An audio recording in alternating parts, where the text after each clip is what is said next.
এই কঁঠালৰ মুচি গুচাই আছে।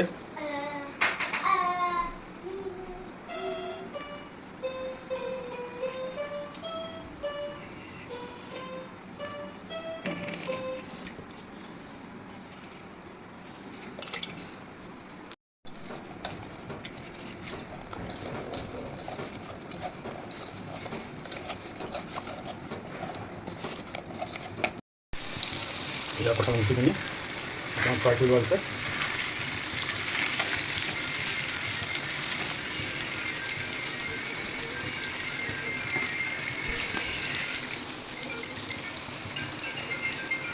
তাৰপিছত গোটেইখিনি মছলাখিনিতো ৰেডি কৰি দিলোঁ মই।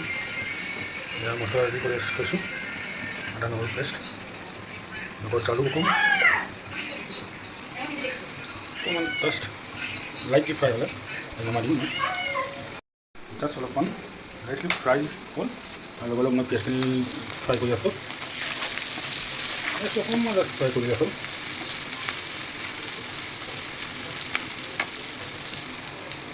পৰিমাণ হালধি আৰু নিমখ দি দিলোঁ অকণমান দি লৰাই আছোঁ। এতিয়া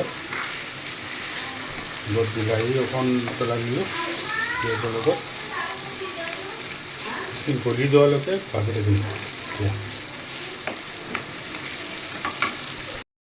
এতিয়া মছলা দি গৈছে, ধুনীয়াকৈ ফ্ৰাই হৈ গৈছে আৰু বিলাহীটো ধুনীয়া কালাৰিং এটা আহিছে। বিলাহীৰ পৰা ধুনীয়া কালাৰ এটা ওলাইছে।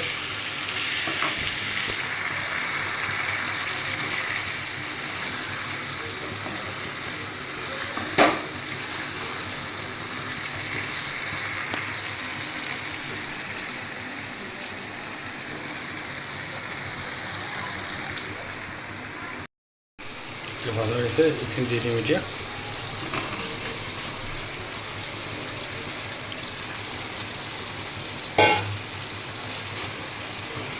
বেসনটা ভৰাই দিছোঁ।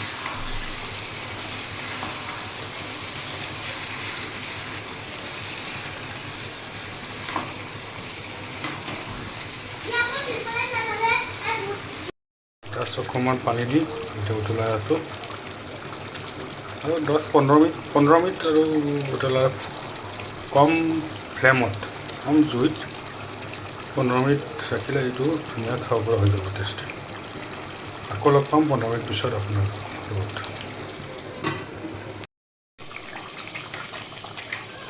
এয়া ৰেডি হৈ গ'ল মোৰ ডুপ্লিকেট মাংস। হেল্ল'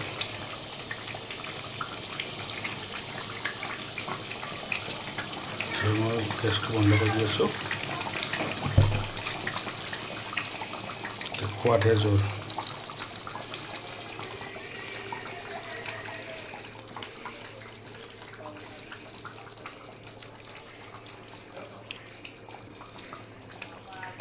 আজিলৈ ইমানে। Thank U.